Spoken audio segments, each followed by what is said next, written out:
Well, hello everyone, and welcome back. So I thought I would just do a video on going over the charts, where we are as far as for Bitcoin, XRP, XLM, and I've been trading off of Bunk.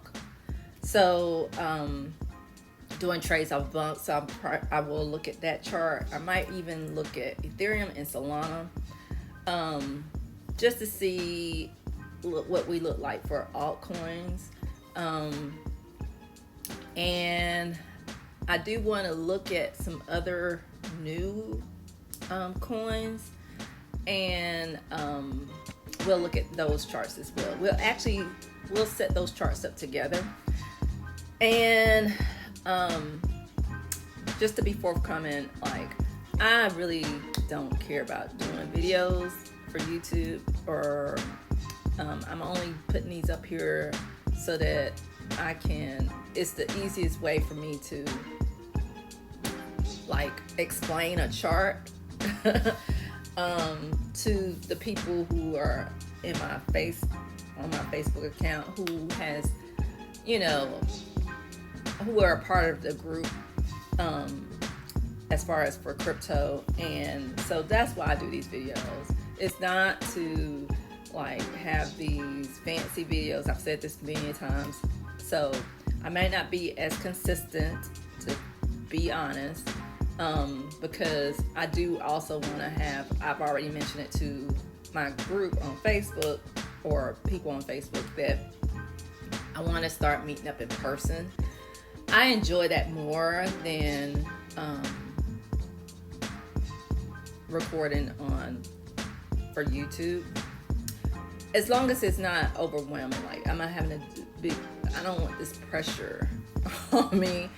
And plus, I'm in the process of teaching my younger daughter how to trade while she's in college, so that she can make money on her own and learn a skill as well.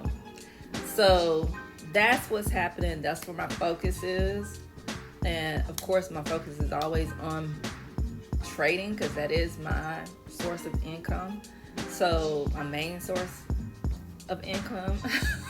So that comes before making videos for YouTube. So anyway, let's put that out of the way. So let's look at Bitcoin first. We're looking at the daily chart. And if you notice, I have like two areas shaded in pink. Pink for me is resistance areas. I don't like using red and green. It looks too much like Christmas. And some people might think the pink and green looks like a sorority. I don't really care. It has nothing to do with a sorority. It's just a little bit easier on my eyes. So, and I don't really care for using, I couldn't come up with another color, but anyway. So the pink area right here that you see shaded was the resistance that we broke, right? And then we created a new resistance area, right? So this would not be the area I would be interested in taking a buy, right? I want to see if I wasn't already in. Now, if I go a little bit deeper into the chart, like go down to a lower time frame, I want to see some type of drop, and then or bounce down, and then come back up, if I were to want to get in at this point, for Bitcoin. And if it could go out of here, right? Because right now it's like lining up with this other top, right? As it's going up.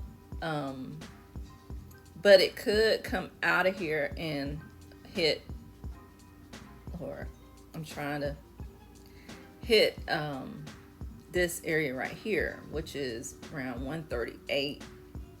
Not saying that they can't do that, but I want to see it come down a little bit at least. And if I were to look at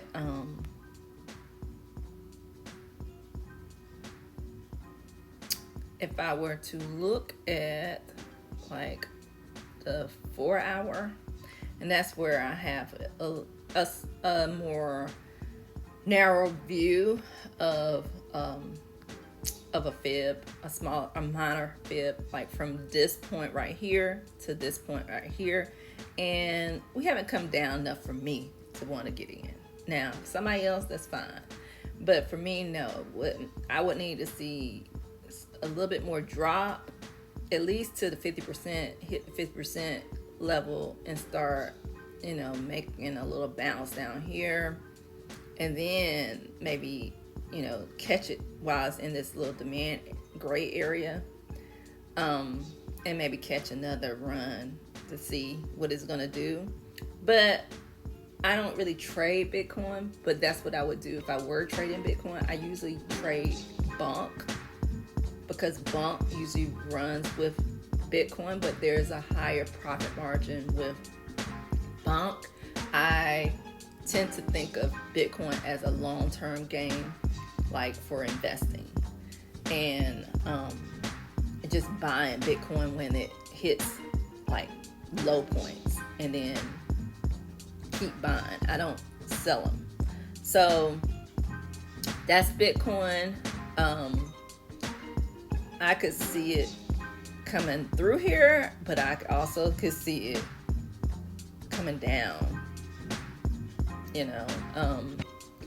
I wouldn't, if it come out of this bottom parallel, then I know you're probably trying to hit back down to at least down here, because it's then made its run all the way up to 127%. Doesn't mean that it can't go further to the 161. It can, but it looks like it's some consolidation where people, they're trying to collect their money. But all right, let's look at Bonk real quick, because I saw an alert go off. So I just put these, and I know I got to clean up my chart, but that's why I said I don't really care about doing videos, because I don't feel like being judged for my charts, because I trade off of different timelines. So I end up with a lot of different areas of support and demand. So that's because I'm trading off of a lower time frame. But if I look at my higher time frame, I think it's trying to make its way down here, but we'll see. I don't think it's really trying to make a move up. I think it's really trying to retrace back down to this lower parallel. So basically what happened is that it hit that. I have an alert on this line, this blue line. So I just keep moving it down as it makes its way down. But I keep one above the last peak, just to make sure it's not trying to go in a different direction. Because I haven't really found a trend yet to draw a parallel. So I'm just using the, actually it's the tool is the ray. Like up here is the ray tool. And you just basically, if I were to go here, click horizontal ray, boom, right? But I don't need it because I already got them. And then you set an alert on it. So that's pretty much, and it's made its run up. So like if I were to do a fib from where it has ran up, it hasn't even come down to the 38%, right? So it needs to, now don't get me wrong, I have been making trades as it's been bouncing up and down, right? But I'm not making a trade right now because I think it's trying to come out of there. I think it's trying to make its way down. But while it was still bouncing off of that support, so if I go to the 15 minute, you can kind of see it better. Maybe 5 minute probably will look a little bit better. So like right here, I know I made a trade from here to here. That was, I think it was about 10% worth. Right, I took a chance. It came back down below there. It looked like it was trying to come back up, but I was like, I'm not trusting y'all. I'm not trusting y'all. So I just put in a that's when I start using the horizontal ray to see, are you really trying to make a move back up? Because it don't look like you really are. It looks like you're trying to bait me out so that you can collect some money, and no. So I'm gonna let you come down, honey. So I'm gonna see what it does around here and then down to here. So we're just gonna play the weight game. So let's look at XRP. And it looks like it's doing the same thing. It's like it's trying to make its way down to this demand area right here. I need to move this alert a little bit further up to like right above the demand area. 3.0229.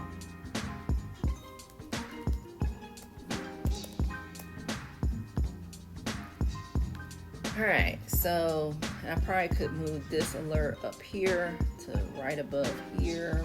I'll do that later. And so that's it for XRP. Like, this is another thing I do, is just kind of see like what is the potential from where it went down and went back up. So like between this demand area to this last resistance is 8%, 6% right below it. So once it hits this demand area, I probably would take a risk in seeing if I can get something out of it. But my risk is going to be really tight, like definitely under 2%, probably right at 1%, a tad bit over 1%. That's all I want to risk. So this is also a time someone could be trying to short Bitcoin. Let me go back here. Right. I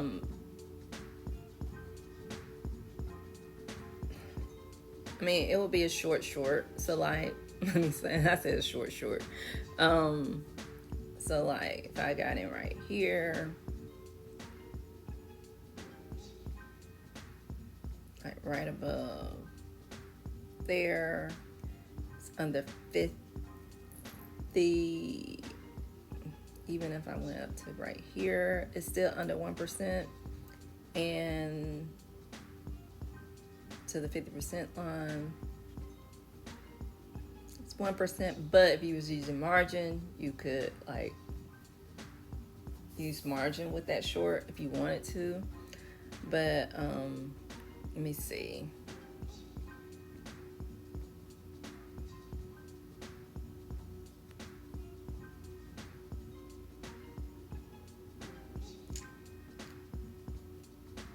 You could try to see how far is it gonna go.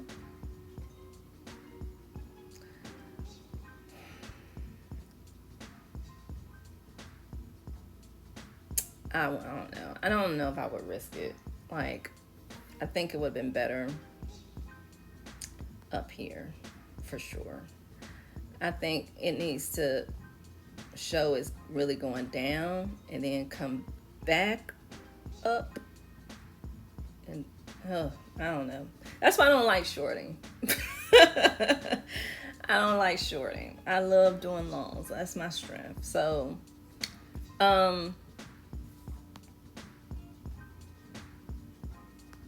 like, it's just too close to the 50% area from the last swing, right? When this upward swing, 50% is right here, and I just need to see it come down a little bit more and then come back up and try to make a way up. And then I would think about taking a short, but I'm so not really a short type of trader. Because if you look at it, and a lot of people like, well, girl, what you doing when we in bear, like the bear market, right? But look, even with it going down, there were opportunities, right? There were still opportunities to trade Bitcoin.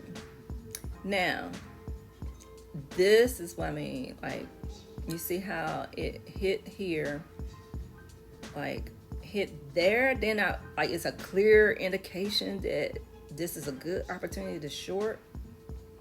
Then yes, that would have been a good time. But even for me, I will let it come down, because it's not gonna take long for it to come down. Like it would. You see how long it took? Dang on it. And it take about 3 days for it to come down, maybe 4 or 5 to hit this area and make a run up. But like, let's look at like, I would have used probably this candle right here.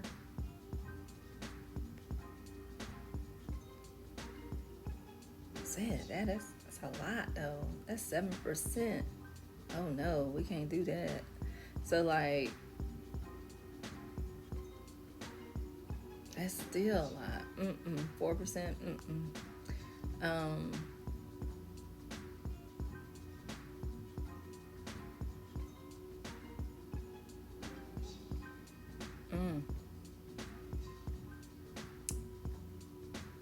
Yeah, I would just do right above that green candle. That's still 2.73. Oh, we gotta go. We would have to go in. I mean, we would be going in on a lower time frame, but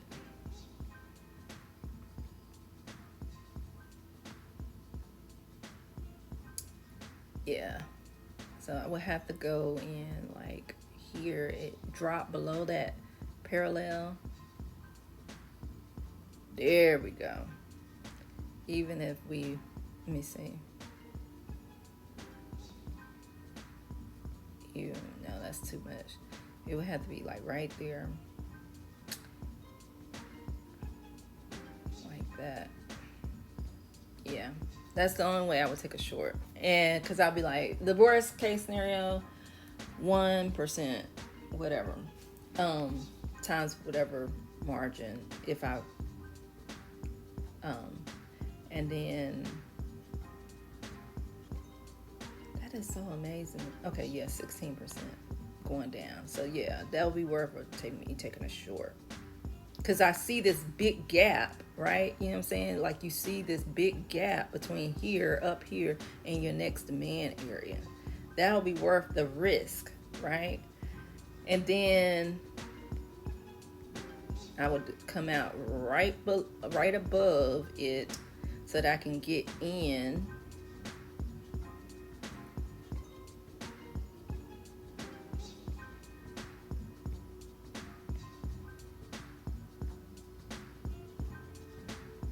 I would have to go to a lower time frame,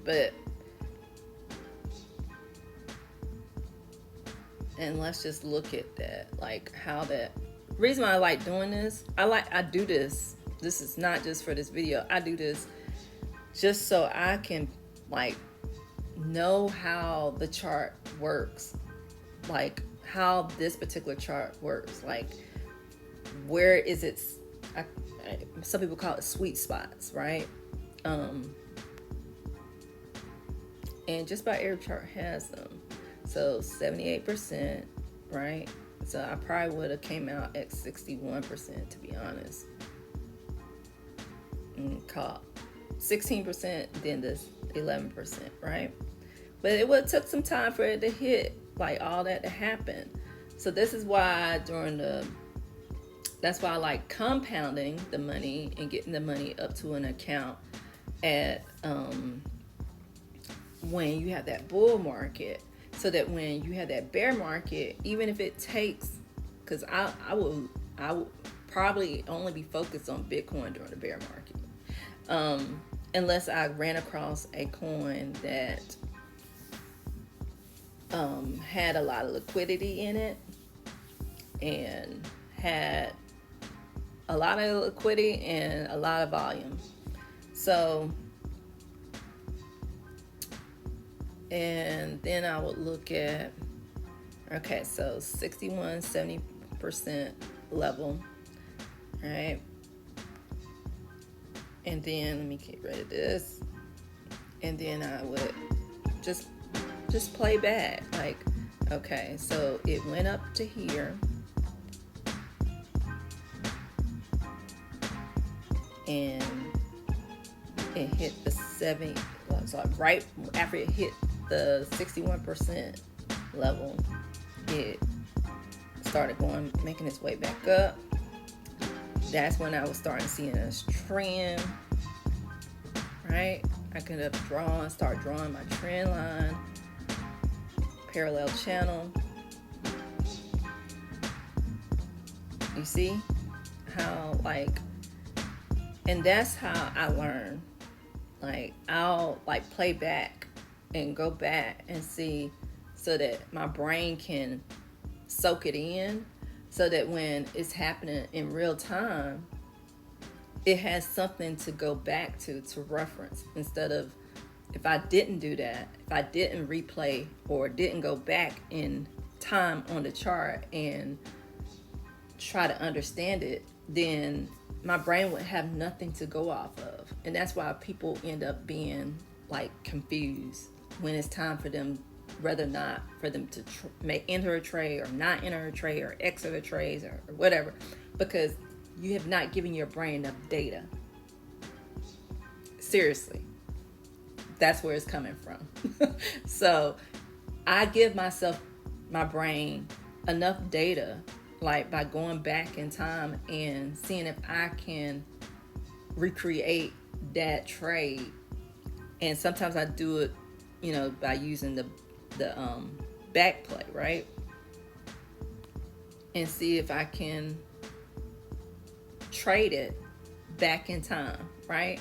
To give my brain that data and that rhythm, if that makes sense. So, and that takes time to do it. Takes effort. That takes commitment. But to me, it's so worth it, because once it's time to actually play the game, I'm ready to play the game. I see it as like a sport. So let me see. Let's leave here. And so we then went through bump X.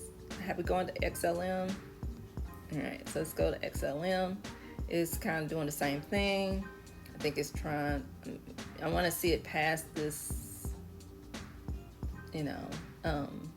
previous support area, which is in green. And I do have an alert above this last peak, just in case we were to try to make its way out. Because it could. So, but I'll know. And I might even put like alerts, even on a lower time frame, like, but for right now I think this is fine. And I could probably bring this bottom alert up a little bit, like below here, but I got it right below the 78% level, so I can get rid of this. Where's this 0?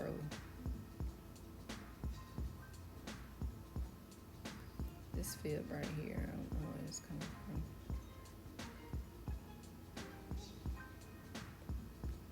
Okay. So that one, I'm just probably I'm waiting to see if it hit what it does when it hits this little, because it could be a trade opportunity once it hits here, right? It might come up and bounce up and come down. So it might be a small trade. It could make its way down and go all the way up. So I'll go ahead and put alert on that bottom parallel. So when it does hit this area, I'll get notified. All right, so let's look at Ethereum.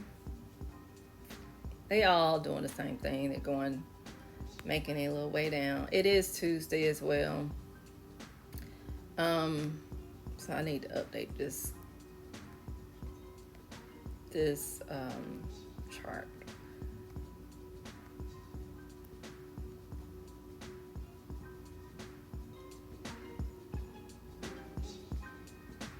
For right now, I'm gonna just go with alert because it's 2 touch points for the trend. I mean, that's all you really need, but I just want a little bit more data before I put up a trend line or parallel channel. So I probably just do like an alert here and alert above the last peak. But I do also want to see, like, if it were to hit this area where it hit before, what is the percent gain? 7-8%. So I'll leave that there just so I'll know for reference. Like, if it hits here, the most I might get is 8%. 8 to 9 or whatever percent. It probably won't even, I don't know, it may not even go up to there, but that's what I'm looking at. Get rid of that. And then what did I say? Solana. Basically doing the same thing. You know, I probably could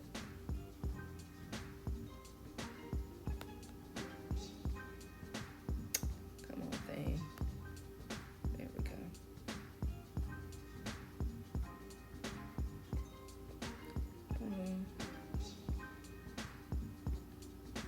Right. So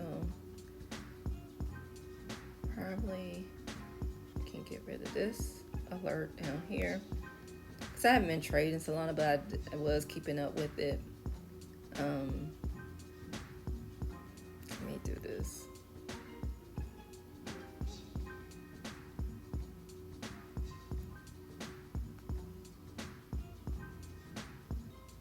Right below the 78%.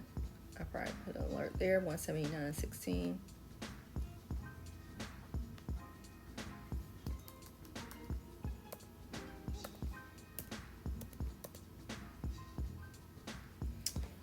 And that's it for that. And I probably could have even put an alert on that channel.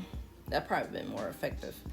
But it's all good. So that's pretty much it. I just go through my charts and see what updates, what kind of things I can put on there so that when I come back to it, I can have a visual of where I'm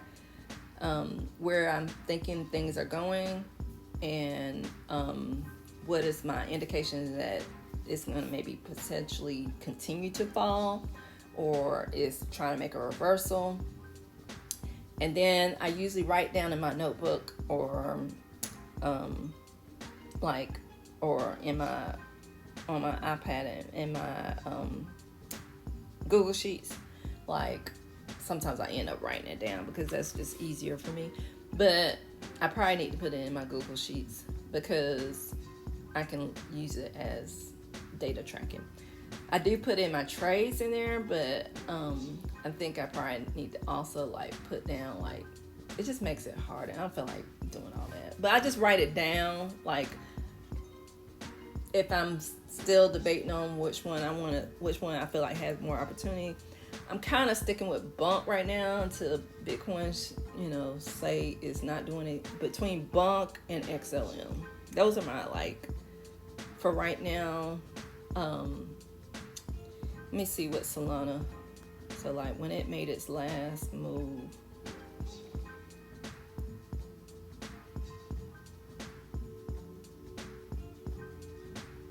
So Solana, Ethereum, you know, it's about the same like percentage gains.